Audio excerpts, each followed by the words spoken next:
नमस्कार, मैं हूं तनिष्का चौरसिया और आप देख रहे हैं एलआर न्यूज। चलिए जानते हैं कुछ खास खबरें। तो हमने कहा भाई कि ये जो यहाँ के जो माइनॉरिटी मिनिस्टर उन्होंने कहा कि बड़े मामलों पर गवर्नमेंट का कब्जा होगा ताकि सही सही इसकी आमदनी खर्च हो, तो वो उनको पता ही नहीं है, बिल्कुल ही जीरो उनकी इन्फॉर्मेशन है, जीरो इन्फॉर्मेशन उनकी। उनको पता ही नहीं कि डीएम का कब्जा है यहाँ पर, और अगर बेईमानी हो रही तो डीएम बेईमानी कर रहा है।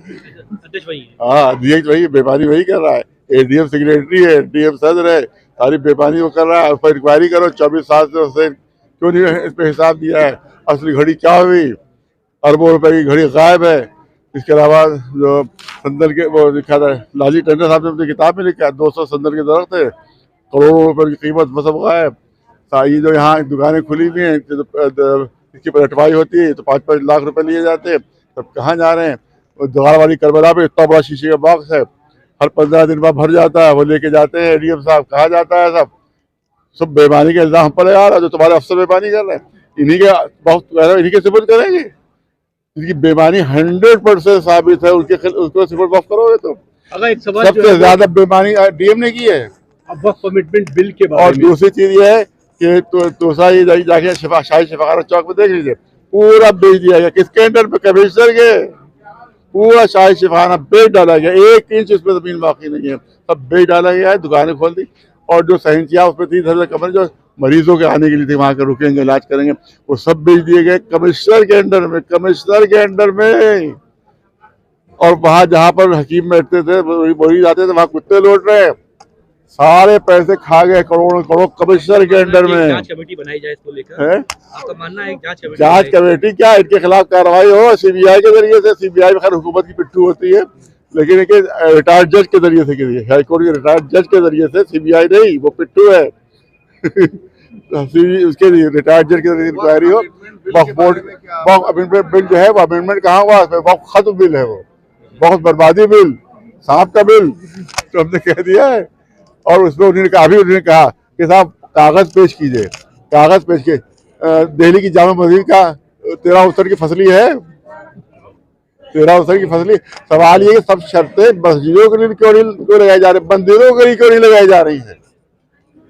मंदिर जो जमीनों पर बने हुए हैं, 1 लाख मंदिर जो है वो सरकारी जमीनों पर बने हुए, 1 लाख से ज्यादा।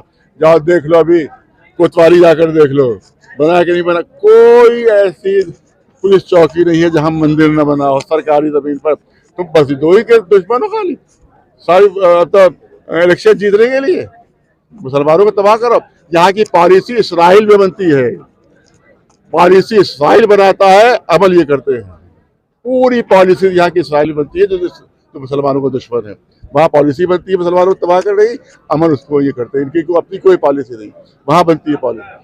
तो यही पॉलिसी जितनी भी है सब ये इसराइल की बनाई पॉलिसी। अगर ये बिल पास हो जाता है तो क्या आप रजू करेंगे? देखिए, बिल पास सिर्फ दो की गद्दारी से बिल पास हो सकता है, नीतीश साहब और नायडू साहब। ये अगर गद्दारी करेंगे, इनकी प्लानिंग ये है कि अपने एमपी को गायब कर देंगे उस दिन। वो बीमार हो गए, किसी को दस्त आने लगेगा, किसी को बुखार हो जाएगा, किसी को कुछ हो जाएगा, और उसका बिल पास हो जाएगा। हम क्या करें, हमारे एमपी नहीं आए, हम मजबूर। ये धांधली इनकी है, ये धांधली चलने न दी जाए वहाँ के मुसलमान। लिहाजा हर तरफ प्रोटेस्ट हो, पीसफुल प्रोटेस्ट हर तरफ हो, तो सबसे ज्यादा बिहार और तेलंगाना में प्रोटेस्ट मुसलमानों को करना चाहिए। वहाँ के जो लीडर हैं उससे हमारी गुजारिश है, अरशद मदनी साहब से, बहुत बड़े लीडर, इसी तरह से मुस्लिम पसरा बोर्ड है उससे, ओवैसी साहब जो है वो वहाँ के तेलंगाना के बहुत बड़े लीडर हैं, वहाँ मुसलमानों को आए और बहुत इतने बड़े बड़े मुजाहरे करें, लाखों लाख। क्योंकि इसने ये कहा भी यहाँ के प्राइम मिनिस्टर ने कि सब वही जो बेमानियाँ कर रहे हैं वो मुखालिफ हैं, वरना आवाम खुश है इससे। तो हमको अवामी मुजाहरे करना होंगे ताकि उनकी झूठ बोल रहे हैं खुले। और कहा कि साहब 5-5 लाख में कब्रें बेची जा रही हैं, इसने कहा भी, अल्पसंख्यक मिनिस्टर ने कहा 5-5 लाख। मैं कह रहा हूँ कि सबूत दो, प्रूफ करो। अगर प्रूफ नहीं करते तो तुम इस्तीफा खुद दो या योगी जी को हटाए, क्योंकि योगी जी के नाम पर ऐसे झूठे मक्कार लोग दाग हैं, तो झूठ बोल रहे हैं, झूठे इल्जाम लगा रहे हैं कि 5 लाख। एक भी साबित कर दो, हम तुम्हारे बिल के साथ हो जाएंगे।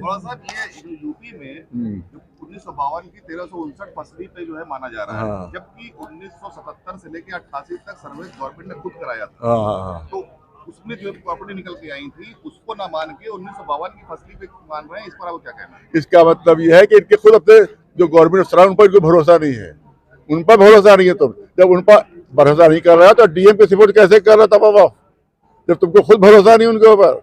ये डीएम ने सर्वे करवाया था, सर्वे डीएम ने करवाया था। तो जब डीएम का सर्वे गलत है, उसने बेईमानी की है, तो अब सारे वक्त उनके सपोर्ट कर रहे हो, ऐसे बेईमान के सपोर्ट कर रहे हो, इनको तुम खुद बेईमान कह रहे हो।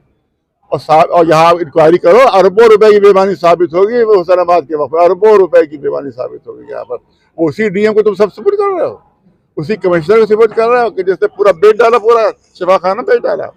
यहाँ टूरियागढ़ के जो अस्पताल है, बचपन में मुझे याद है, वहाँ बादशाह की तस्वीर लगी होती थी, बादशाह की तस्वीर, शाही शिफाखाना वो भी था, शाही अस्पताल था, सब हटा के वहाँ पर सब कब्जा करके सब वहाँ बेईमानियाँ हो रही। तो गवर्नमेंट बेईमानी कर रही है, गवर्नमेंट बेईमानी कर रही है, सारी बेईमानी। और वो चाहते हैं कि सब पर कब्जा कर लें, क्योंकि तो बड़े बड़े होटल दिल्ली में बने हुए हैं, उनके दबाव है कि इसको अपने कब्जे मिल गए बोले वक्फ को। अब अंबानी का घर बना हुआ है वक्फ की जमीन पर।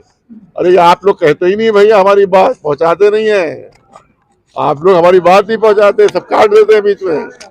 अंबानी का घर यतीम खाने की जमीन पर बना, अनाथालय की जमीन के ऊपर अंबानी का घर बना हुआ है, जो दुनिया का सबसे खूबसूरत घर कहलाता है। अगर देखा जाए तो दुनिया का सबसे बदसूरत घर है वो, जो अनाथालय यतीमों की जमीन पर जिसको बनाया गया, उसके ऊपर कोई इंक्वायरी नहीं है।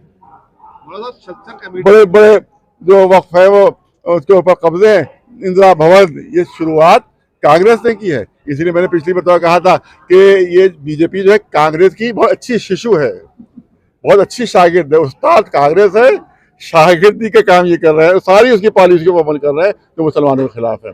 ये वक्फ को बर्बाद के लिए पॉलिसी जो थी कांग्रेस ने बनाई थी, अब उसी पर पूरा अमल किया जा रहा है। स्ट्रक्चर कमेटी ने प्रदेश की 60 जो प्रॉपर्टीज को जो है वक्फ माना था, और उसके जेपी से जब आई थी तो उसने 60 का रिपोर्ट मांगी थी, उसमें 11 यहाँ लखनऊ की भी है। हालांकि उस रिपोर्ट में कोई साफ नहीं किया। आज के लिए इतना ही, बाकी की तमाम खबरें जानने के लिए बने रहें एलान न्यूज के साथ।